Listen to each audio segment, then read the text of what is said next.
right after you do the roll call, the pledge of, yeah, that'll be after she does the roll call. Muslim residents proclamation.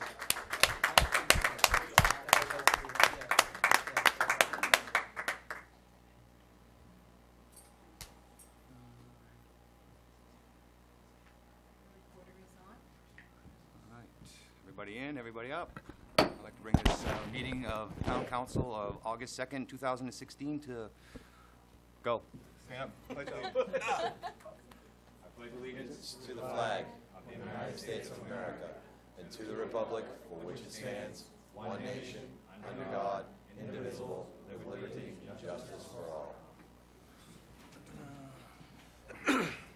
Roll call, Twyla. Councillor Albert? Here. Councillor Colby? Here. Councillor Ward? Here. Councillor McTevier? Here. Councillor Bickford? Here. Councillor Crafts? Here. And Councillor Brunel? Here. The good, yep. Next item. Good news and recognition. A proclamation, 2016 Cal Ripken Boys U12 All-Star Team. Whereas the Lisbon Junior Athletic League was founded in 1970 to promote the growth of baseball and softball at all levels of competition of the Lisbon community. The development of sportsmanship, teamwork, honesty, courage, respect for others, and physical fitness are this volunteer organization's priorities. Whereas the Lisbon Boys U12 All-Star Team won the 2016 Cal Ripken State of Maine tournament in Skowhegan on Sunday, July 11th, with a win over Andy Valley. The last time Lisbon was state champions in this age group was in 1992. Whereas the Lisbon Boys U12 All-Star Team went on to finish third overall in the New England Cal Ripken Regional Tournament held in Chelmsford, Massachusetts, being defeated by Providence, Rhode Island on July 19th. Whereas this Lisbon U12 All-Star Team had an impressive 2016 summer season, besting programs much larger than the LJAL, but proving Lisbon's program continually ranks among the best. Now, therefore, we, the Town Council of the Town of Lisbon, wish to congratulate and thank the Lisbon U12 All-Star Team players. Mason Booker, please stand. Hunter Brissett, Ethan Brown, Nick Ferentz, Owen Fish, Jeremy Harmon, Neil LaRochelle, Justin Lee, Caleb Phillips, Levi Tibbetts, Riley Turner, Drew Wilcox, manager Darren Brown, and coaches Scott Tibbetts, Brian Booker, and Andy Wilcox. Please come forward and make a line here for a picture, please, for us. Thank you.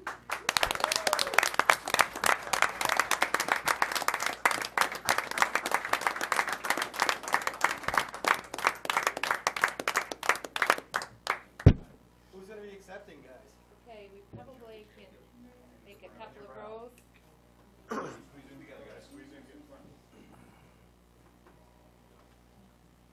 Yeah, we can sit down.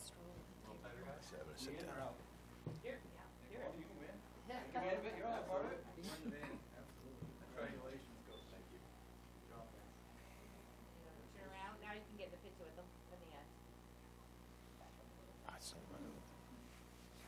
I don't understand. Go. Congratulations.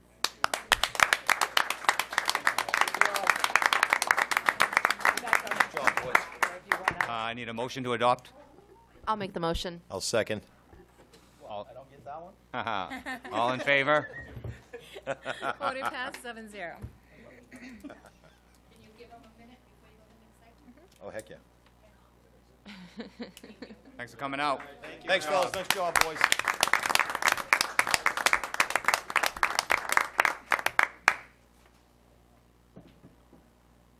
Are we staying here or are we going into the room?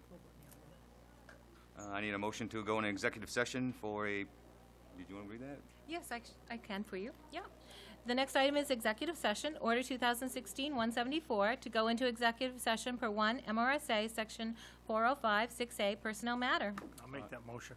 I'll second. All in favor? Order passed, 7-0. Be right back. Time Yeah, is we'll be back in just a moment. 7:05.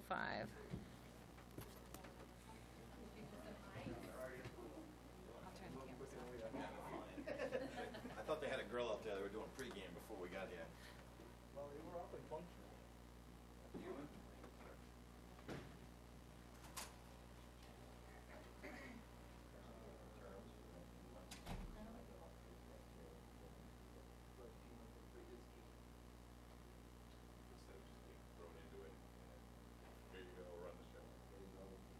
Out of him, you can't get me. Nothing saying Amy won't. Oh, I know which one's my dominant eye. I'm all good. Use the gentleman's I got no room. problems.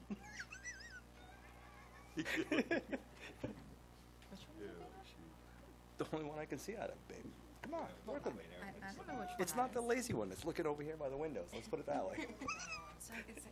Be careful what you say. Yeah, exactly. I see nothing on the left. It's all good.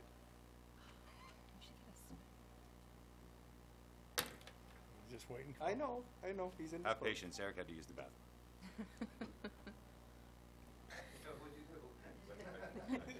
And then there were 6, folks. Yeah.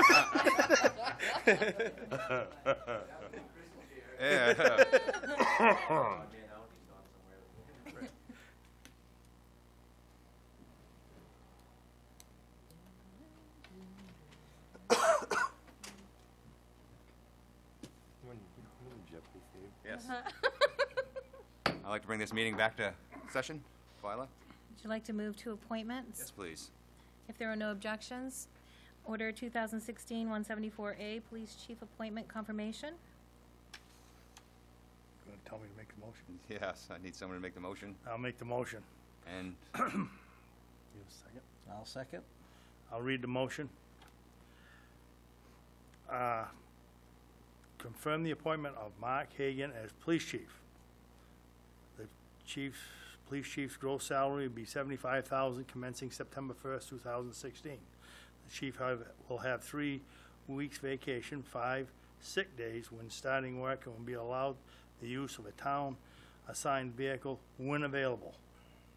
The chief shall be covered by the town's health, dental, vision, life insurance, and income protection beginning with the month of September 2016. all in favor? Order passed, 7-0. I would just like to, Mark is in the audience here, and I would just like to say that I'm pleased with the appointment. And Mark is a 25-year veteran of the Brunswick Police Department and currently serves in the capacity of patrol commander. Mark has an AS in criminal justice and a BS in administration of justice and has attended several command-level trainings in recent years instructed by the FBI. During his tenure at Brunswick Police Department, Mark served in the capacities and ranks including patrol officer, community police officer, sergeant, and lieutenant. Mark is also an active instructor at large for community organizations and area merchants, a speaker and liaison for Bowdoin College students and faculty, serves on the board of directors for Mount Ararat baseball program, serves as coach for the Topsom Recreation Department softball and baseball programs, and has served on the board of directors for the Telford Shelter and served as committee member for the annual Memorial Day Parade. Congratulations, Mark. Did you want to come up, Mark, and say something? Can we discuss the Mount Ararat thing? Just, I was afraid when she just so said you know, that came up, all right? that. I was a little nervous when that was said. But, it's been a few years since I've coached, but I know the whole thing. So I appreciate the opportunity. Thank you very much. I understand that it won't be an easy task to replace Chief Brooks after 36 years, but I appreciate the opportunity, and I look forward to the challenges. Thank you. Thank you. Welcome, Chief. Welcome aboard. Yes. Through the mirror. Next, Twyla? Public hearings, we have none, so it would be audience participation and response for agenda items.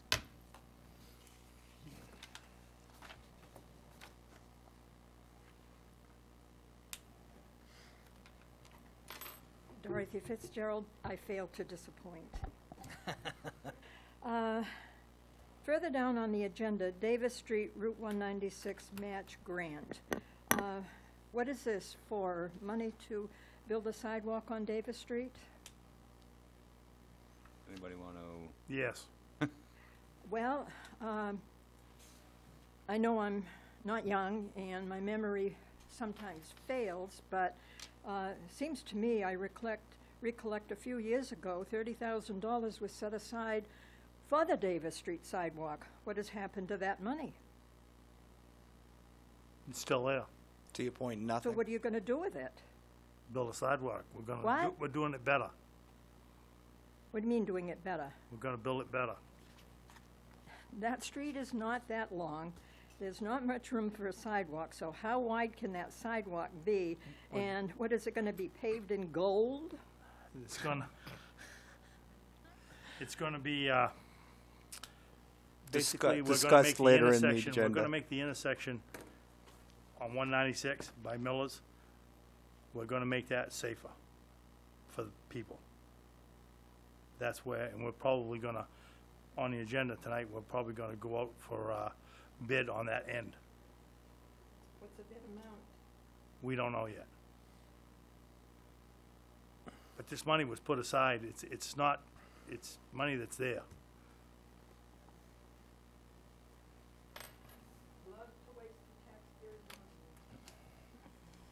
Anybody else? I'm Ron glad you- Marshall, Lisbon. I'm glad you're up here, now you can explain it. Chair tonight. Hey, I like Vernon. Council, you like that, huh? That works out pretty good, doesn't it? Thank you very much. I appreciate the opportunity to come and speak. And as Dot was just saying, there is a order down 2016-179A, which is Davis Street Route 196 match grant. And we had a workshop the other night. I was really thankful for the council member and the planning board for being there. And again, just short, really brief. This all comes out of a group that actually was set aside, or not set aside, that got together when we actually had a master plan that turned into 196 group. It's a citizens initiative group that actually looks at ways of benefiting the town on the outside and doing some of the stuff that unfortunately when you folks work to your grind to do the stuff internally every day, people on the outside trying to make things better. We had actually secured, Tracy had secured a $50,000 match for a grant. We were hoping to get a $400,000 leverage our money a little bit to get a lot to make a big project down in that area so people could see that we're trying to improve our town.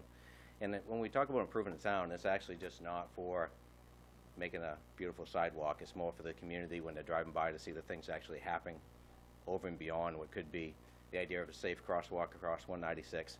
And so business people, and when we have people, representatives driving through town from Tops, are saying, man, things are happening in Lisbon, you know, they're actually doing stuff, which is important because we're paving roads, but, you know, people see that tax dollars, but actually to see things that people can walk on and look at. There was a goal that was put out this, with 3 things we're trying to achieve, is one, the idea of completing the Davis Street sidewalk, which will complete our trail down to our downtown. Secondly, crossing 196 safely. If you haven't been through there lately, try to cross 196 around 3:30 in the afternoon with a family. And the third part is something that's been going on for this council's been talking about for a while, is the idea of getting more parking area for the walking trail, which this will actually connect to the parking ride. Those 3 main goals. With that, we actually went out for the big grant. Unfortunately, it didn't happen. As we had discussed in the past, if we didn't get Plan A, we're going to go Plan B. And tonight, I hope the council, encourage the council to look at the money that was put aside for the sidewalk and the $50,000 that was put aside for the grant, and allow Ryan to go out to bid to actually get that intersection done safely, get the road paved correctly, and get our access to the parking ride so we can kind of solve 3 problems.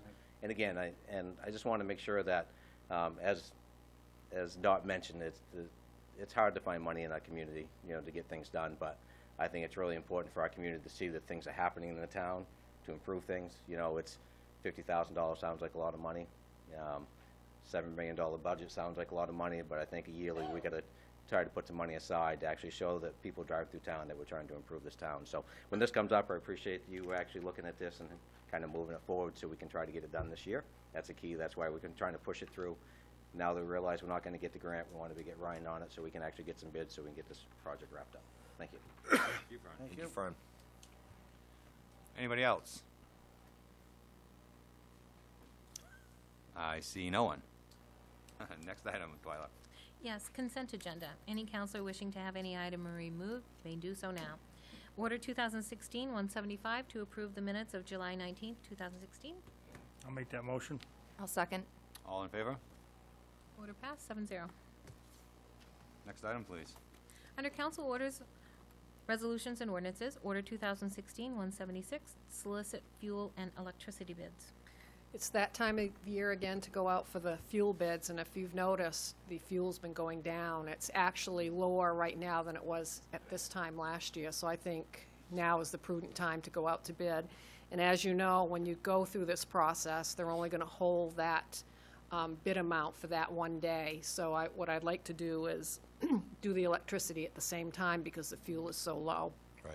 Is to have you authorize me to solicit fuel and electricity bids and enter into a contract for the best pricing, and then I'll come back to you and tell you how that all worked out. And I have contacted the school to get their amounts for the LP, and I'm all set to go with them, to include them in the process. I need a motion to accept. I'll make the motion. I'll second. All in favor? Order passed, 7-0. Next, Twyla? Order 2016-177, Fire Department Truck 6 Extras. Good evening. We're doing. Not bad. I believe you guys have the paperwork that I forwarded to the town manager and everything, with the 2 checkoff sheets. We have the Pierce, and then I actually put everything in a spreadsheet so that it kind of basically got a little bit easier to read there. The list complies of 30 items that Pierce found that should be addressed. The list is broken down by chassis, electrical, pump, body and cab, and aerial, and I'm requesting that the aerial issue be corrected due to the requirement of the annual testing. So those 5 are asterisk there, and those would be carryover anyway that we would do. So I have only omitted 3 things off the list, those being areas that were already discussed and felt that they didn't need to be addressed. And one was, again, they were trying to do, if you guys are familiar, for those that were familiar with it, the roll-up doors was one of those. We have a whole set of roll-up doors when we got the trucks new that they replaced that sitting at the station. So if we want to change roll-up doors, we could do that there. Some major costs there. One was a flow meter for $2,300 that we expected that didn't really need to be done, and the other one was the paint, basically, that was just a cosmetic issue. It wasn't really an operational issue. As I stated before, when we were sending this out to get fixed, it's half-life, so it's operational. We want the truck operational. It looks still pretty good. We're happy with the way it looks, but to spend the money and actually in the paint without painting the whole truck a whole different color, we don't need to get into that. So we're good with that. So it started out somewhere around that $29,000 range. I'm asking for $12,329, and this was expected per contract. When they looked over the spec, they were going to go over it with a fine-tooth comb, find other things, and then ask us about that, and that's what they did. Keeping in transparency, I did estimate the amount that was there in the truck the truck replacement program. That was estimated at that what was it in the beginning? I had said 320. That was without what we have already approved for the $139,000 for truck 6 and engine 1's refurbs. So we have to subtract that $139 out of there. So in that account right now, along with the $75,000 that we'll be adding in this year, we're at about $214. So just wanted to keep you guys abreast of those numbers, so that we still haven't made the payments for truck 6 or engine 1. So subtracting that money out of it.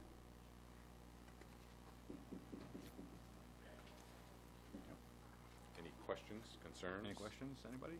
I see no problems with it. I've gone over it with a fine-tooth comb, and I didn't see anything. Pretty cut and dry. Pierce was, For the soundbite, for the record, and you addressed the one thing that comes out is it looks like a pretty retentive list, but it was something you asked for them to actually do, so it was priced accordingly. correct. So for the average user, this was expected cost accordingly, and now you have a real shopping list. Anyone else? I guess I need a motion. I'll make the motion. I'll second. All in favor? Order passed, 7-0. Thank you very much. John. Thank you. Next item, please, Twyla. Order 2016-178, tax collectors settlement. Back when I was hired, all the taxes, since I'm the tax collector, all the taxes, unpaid taxes that had not gone to lien were recommitted to me as tax collector, and they went as far back as 2006. So as tax collector, I'm entitled from liability under the main statute when I have settled in full all of those taxes committed to me each given year. And it doesn't mean that I've collected the money, it means that I've done a step to perfect the taxes, which means if they go to lien, I've taken care of that step, or if I've gone to small claims court on the personal property. So at this point in time, out of all the taxes that were recommitted to me, the taxes for 2006 and 2009 are the only ones I can bring to you at this time for settlement. As I keep going through the process, I'll bring some more to you, but it's gonna take a while.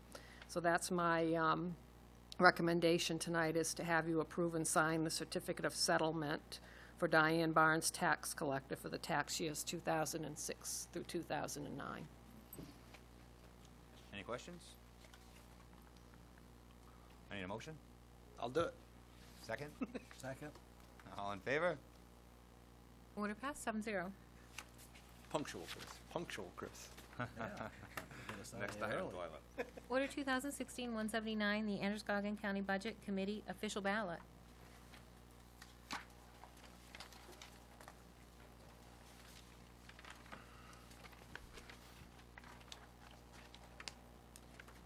You can vote for two on the ballot. on The page local boy's 30. gotta go. Yeah, right? Local and Guy Disjardins. He's the other person sitting on that. Or you can vote me out of a job and have a little bit more spare time on a different project, but Roger will That find ain't gonna something for happen. it. Oh, What's that? I said, but we're putting you in for president. No, that's, you want to read it? the commute's brutal. Anybody want to step up? I'd like to make a motion that we appoint Alan Ward, Lisbon Falls, and Guy Disjardin from Sabatis. That's the two. I need a second. I'll s- Second. Any discussion? All in favor? Order passed, 7-0. Next item, please, Twyla. Order 2016-179A, Davis Street, Route 196, grant match. Do you want me to start on this? Please. So, back on July 28th, the Route 196 committee met, and the committee at that time suggested the town council put the paving portion of Davis Street sidewalk as well as the curbing and signal installation at the intersection of Route 196 and Davis Street out to bid. So at this point, what we're looking for is authorization to bid that project and have Ryan work with Alver to come up with the RFP, and at the same time to redirect or redesignate the 50,000 grant match to this project. That's all we're looking for tonight for a motion. Anybody want to make that motion? I'll make that motion. Anybody want to second it? I'll second it. All in favor? Order passed, 7-0. Next item, please. Under other business, the town manager's report. The only thing I just want to talk about is the tax commitment. We committed taxes on July 26 for the fiscal year 17, and so everybody knows that takes care of the July 1st of 2016 through June 30th, 2017 tax year. The new mill rate is $22.40. It's down $1.19 from the previous year. And homeowners who have applied for a homestead exemption will see a $15,000 deduction from their assessed value. That's at 100% this year. Because of the reval, we're at 100% now. And all other exemptions that they qualify for, if it's a veteran's exemption, they'll see the 100% exemption. So we did come in with a reduction on the mill rate. We have a very healthy overlay this year, just in case there's any issues with the reval. But in the end, we were able to reduce the mill rate down to $1.19, by $1.19 to $22.40. And by the way, 2 years ago, that's what the mill rate was. I was gonna be real impressed if we got the mill rate down to $1.19. I mean, down, I know, right? Wouldn't that be nice? People would have been. Yeah. So, yep, so we're actually down to $22.40 from $23.59. Good job. That's all I have to say. Next, Twyla? is nomination papers for the November 2016 annual municipal election. We just want to let the audience and everyone know that nomination papers will be available on or after August the 10th at the town clerk's office, beginning at 7:30 a.m. These papers would need to be returned to the town clerk for filing on or before September 19 at 6 o'clock p.m. And the following terms are expiring this November. There'll be a council at large, 3-year seat, Christopher Brunel. Council District 1, 3-year seat for Eric McTevier, and Council District 2, 3-year seat for Roger Bickford. On the school committee, the terms expiring for Tracy Austin and Paula Jeffries, and on the water commission, the term expires for William Bauer. Those are all 3-year terms. Thank you, Joelle. Next, please. You're welcome. Audience. Audience participation and response for new items. Appointments. Oh, no, I'm sorry. Are we doing okay? Oh, you're good.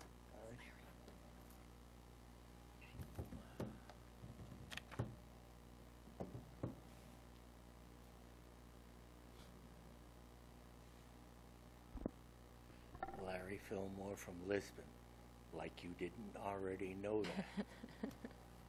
You guys just approved the Davis Street 196 request for bid that was recommended by a citizens initiative that Mr.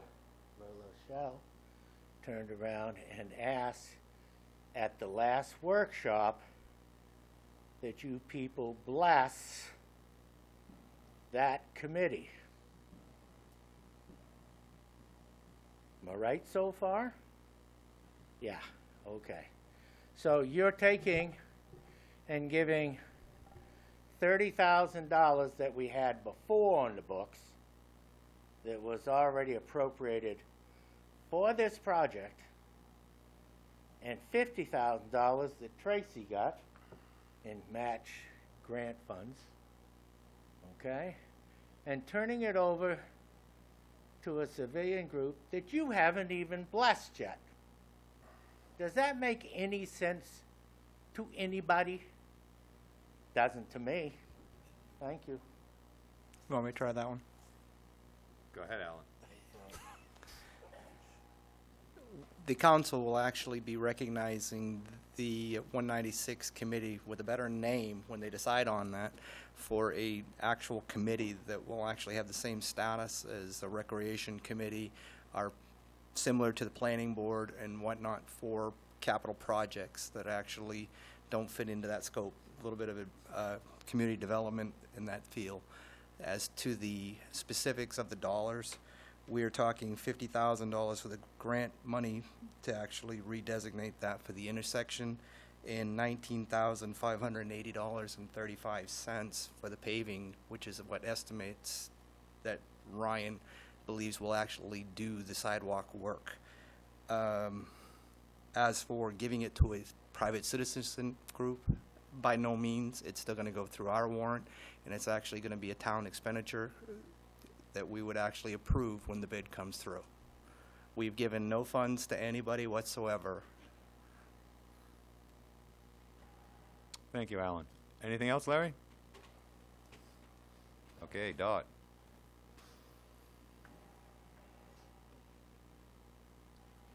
As I said at a previous, I think it was a planning board meeting, they put the cart before the horse, and maybe, again, you're putting the cart before the horse.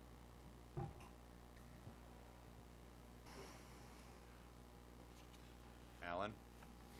I look at actually supporting the local committee and the representatives from the 196 committee to actually finish a task that was actually promised associated with the mill trail and the plans to actually have parking be a part of that.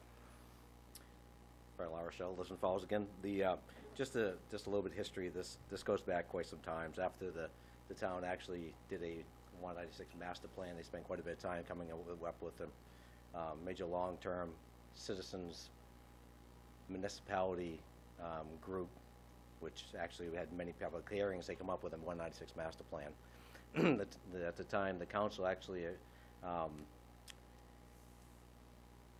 appointed a group of people to that committee to actually try to fulfill it. These meetings have been public for the last 2 years. There's been a group of people that have once a month come and actually discussed and went through. And just to kind of give you an idea, I mean, we would have loved, as a community, to get a $400,000 grant because we could actually made that area look a lot better. Our plan B was to go back and spend a fraction of the money and try to get as much of it done as we can to actually try to achieve the same benefits we were looking at, but probably not the overall bling-bling that we're hoping to actually have. I'm not sure if many of you have driven through Topsom, which is a beautiful location, and you drive down through downtown. I mean, there is a sense of community and a sense of you actually pulling into a community that actually has some town spirit. I mean, they care about their surroundings. Unfortunately, we actually have people run through town right now at, midday. They crest the hill by Crafts, and the only thing they're concerned about is they get through town before they hit the light.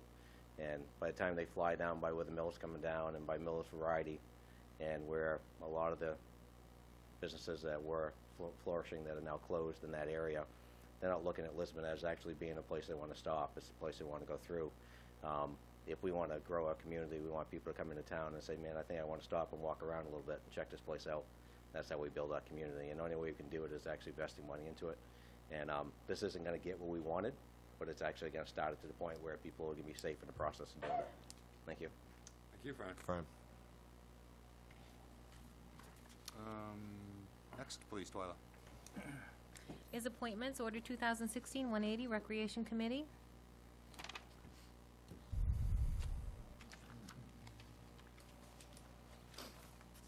Does anybody know Mr. Schmoll? I think he I do. I do. Well, I I don't know know him of him. personally, but I know he's married to a local girl, so it's good enough for me. It's also local, Okay. Yeah. absolutely. Well, He yeah, lives right around the corner from me. okay. I've known him for a long time. It's not a name I've come across. So. I make a motion to nominate Zach Schmoll Correct. Good guess, Roger.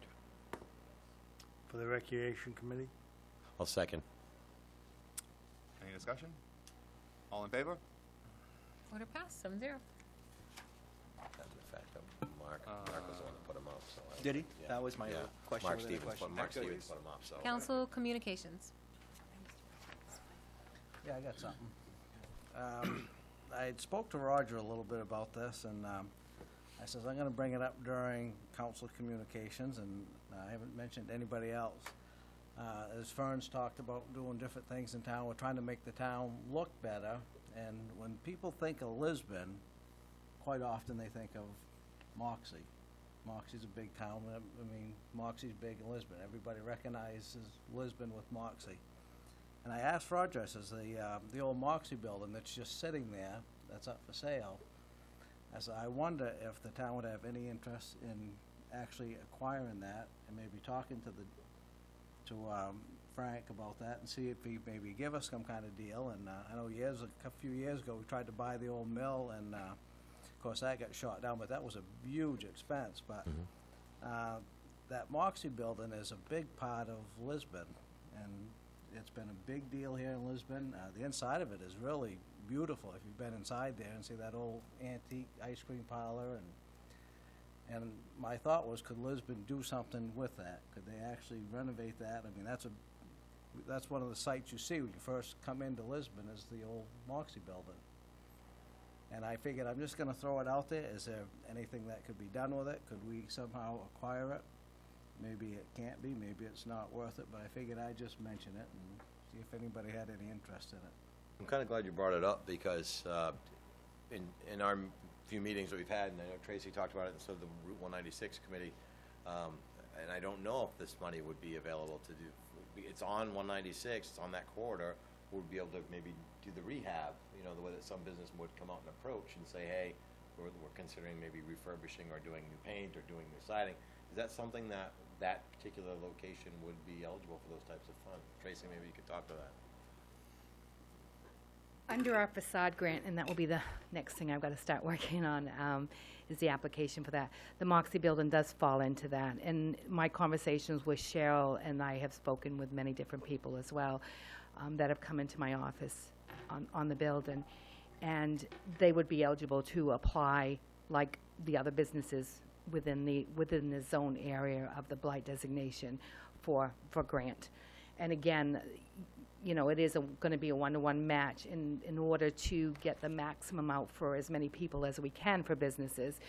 The max would be $20,000, so, which gave it a good start. But when you look at the building, you know, you're right, it is an older building, it is an icon that is part of this community, and everybody knows it.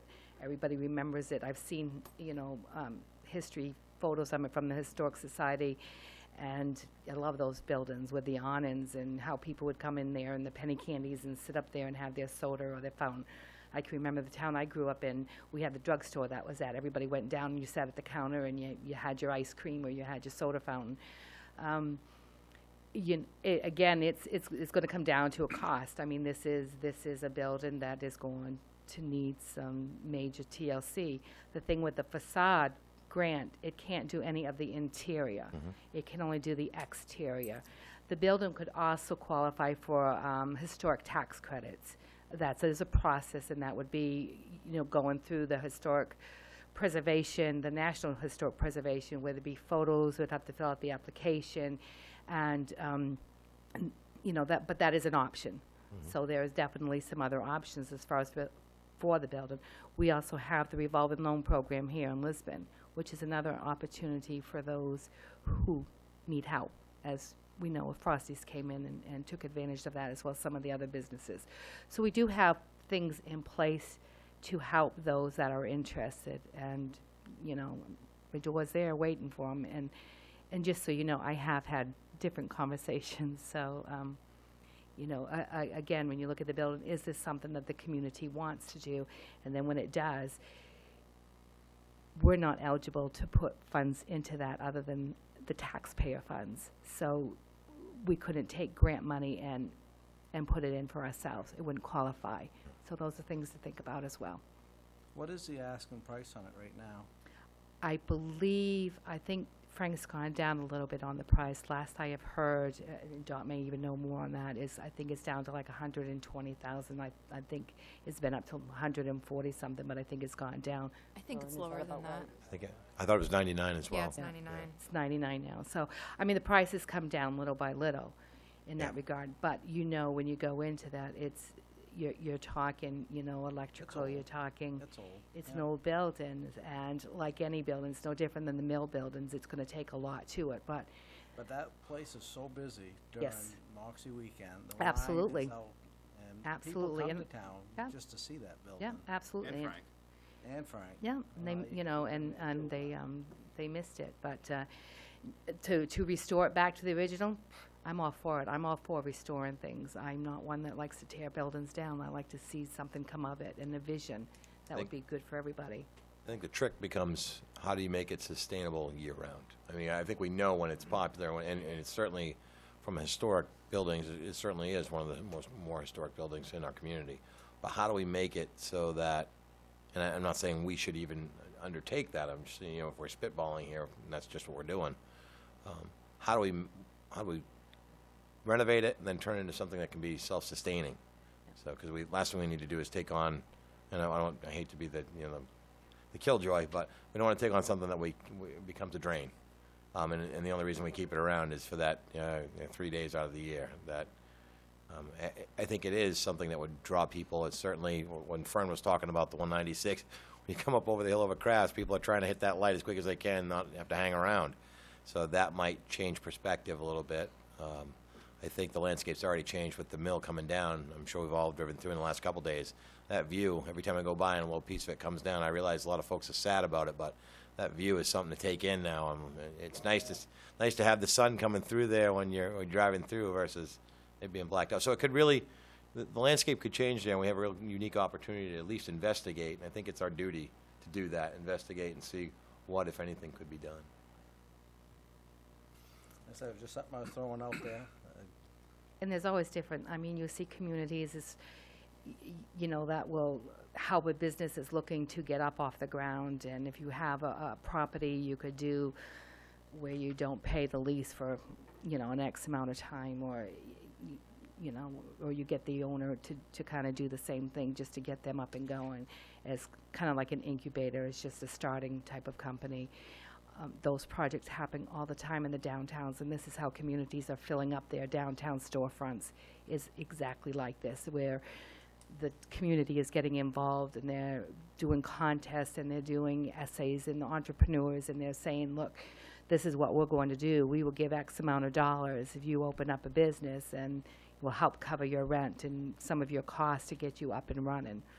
Actually, it segued nicely into my next question. I was going to ask you, I know Gardner had a real Gardner did- challenge yes, with they their did, yeah. downtown over these last few years, and they got very creative in the way that they attacked it, and like you said, giving 2 and 3 months and encouraging new business owners to come in and check out their downtown to try to get folks there. Exactly, and fill up the businesses in the downtown area.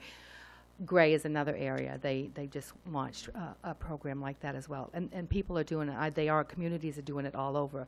But it's it's getting the buy-in. It's getting with storefronts that are empty, that nobody's in there or nobody's looking at it. You may be apt to get the owner of the property would be willing to do something like that just to have somebody in there, so they're not having to have that expense. But there certainly are those opportunities. The beauty of what we have within our downtown area is under the CDBG, we're able to do a lot of these different things under that program.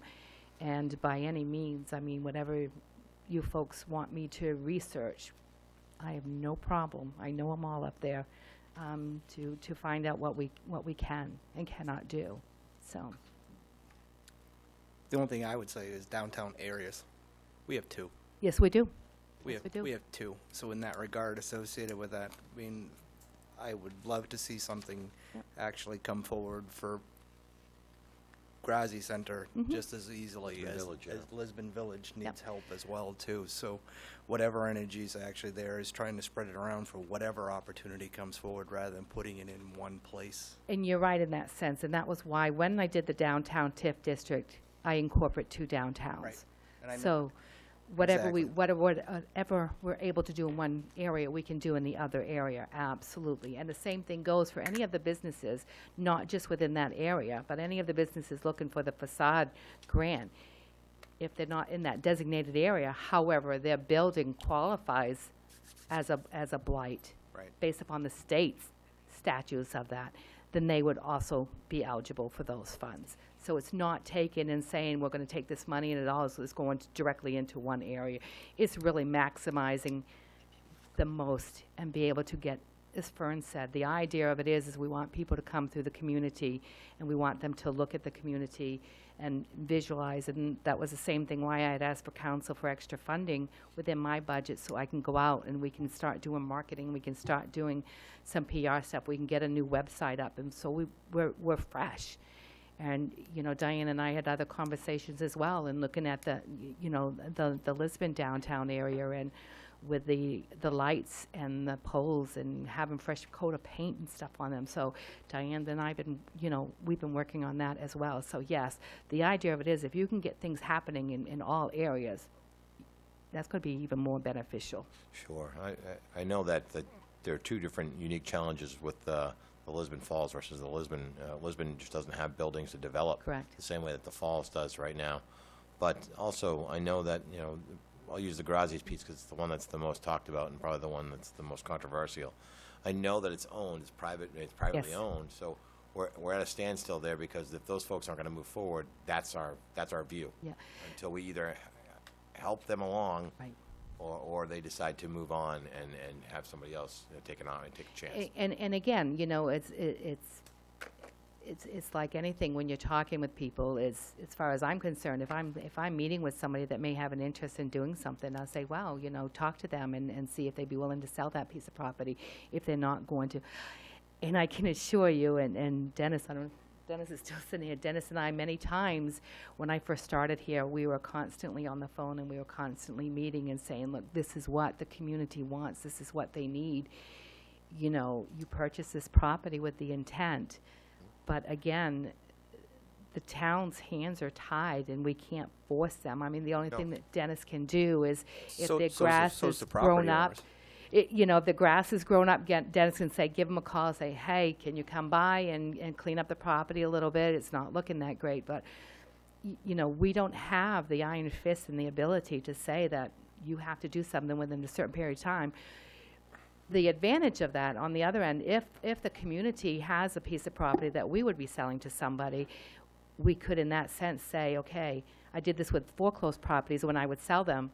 It was, you had X amount of time to rehab it, and if you didn't, then you lost the property. So you're able to do that, but again, when it's a privately owned property, you just can't do that. What about going the other way, and just forgive me, maybe you have done this and I'm just not aware of it. When we reach out to the folks that own that, what was the sticking point? And you don't have to dig into the details tonight, but have we determined what the sticking point was, why they haven't moved forward, and is there anything we can do to assist them? There really hasn't been a sticking point in that regard. It's more of, I think, you're talking with a group. It's not just like one Sure. individual making Right, the right. decisions, and it's just, the factors of deciding, okay, what can we do, what do we want to do, what we, again, I can't go into a lot of details sure. of it, and but it's you try to hold their hand and says, how can we make this easy for you? And both Dennis and I have done that, pretty much held the hand and gave different ideas and said, look, this is what you can do, and we will help you through that process, get you through the permitting process, and get you whatever it is to get something there, is because the community, this is what they want. I mean, I've heard that time and time again, that is having a restaurant that doesn't close at noontime or 2 o'clock in the afternoon, but having a place that you can bring your family. I get it, folks. Believe me, I'm on it all the time. And again, it's the community making that investment within the infrastructure within this community that is going to have those folks. We have people that come in from all over for the Moxie Festival, and you can use that event that brings in from Carolina, from California, from Florida. You never know, you're going to get the right person that may come in and said, wow, I really like this community. I like what it offers. I think I can open up a business here. Or maybe I'll make an investment here. It happens all the time. And those are things like the Moxie Festival and doing other types of events and community outreach. That's what's going to help. But it's just showing that collaboration. And so it's that visibility, it's that visual.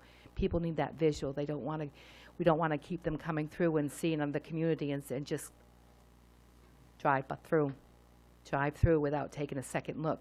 So now it's time for everybody, and not just within council or staff, but as a community as a whole, to get together and make those changes and work together in making those changes.